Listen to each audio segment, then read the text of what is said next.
В нашей стране высокая доля разводов, особенно в молодых семьях. В прошлом году порядка 15 тысяч молодых семей, которые вместе прожили до 4 лет, от года до 4, развелись. Административное производство по факту семейно-бытового насилия возбуждается по заявлению потерпевшего, по обращению потерпевшего. Если потерпевший не желает дальнейшего разбирательства, то он забирает заявление и разбирательство прекращается. К сожалению, это приводит к тому, что большая часть жертв либо связана где-то в связи с угрозами, из-за страха потерять, может быть, близкого человека.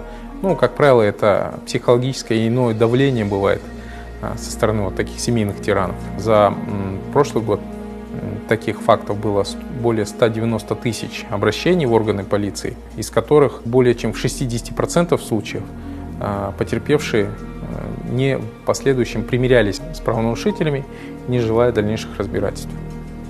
Опять же, это ведет к рецидиву, будем так говорить, оказывают медвежью услугу.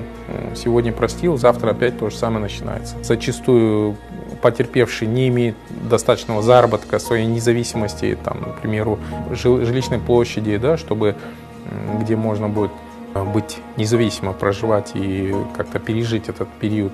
Такие факторы, они, конечно, негативно влияют на то, что жертвы боятся обращаться. В основном страх остаться одной, страх позора перед родственниками.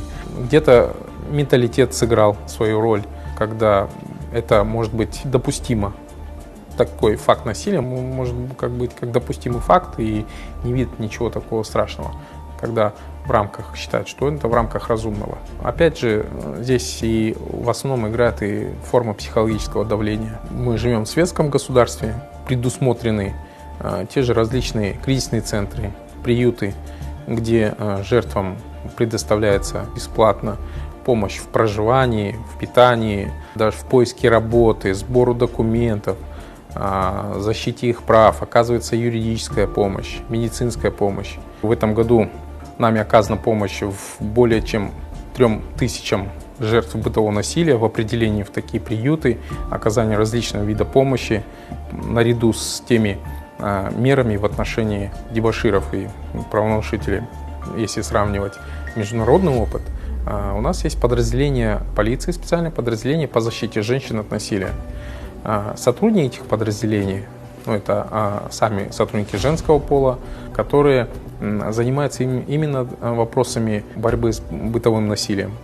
Они анализируют, ведут мониторинг таких правонарушений. В тесном контакте работают с участковыми инспекторами полиции, с ювенальной полицией, организуют взаимодействие с неправительственными организациями, с другими заинтересованными государственными органами и оказывают юридическую помощь. Целенаправленно работают по профилактике бытового насилия. Действующим законодательством определено, что именно сфера семейно-бытовых отношений охватывает различные категории лиц. Если даже мужчина, к примеру, не состоит в браке в отношениях с женщиной, а просто либо проживает совместно, либо ранее даже проживал, либо просто имеет совместного ребенка, то уже как лицо, именно подпадающее под категорию семейно-бытовых отношений, он уже может нести ответственность в случае совершения каких-либо противоправных действий. В закон о бытовом насилии,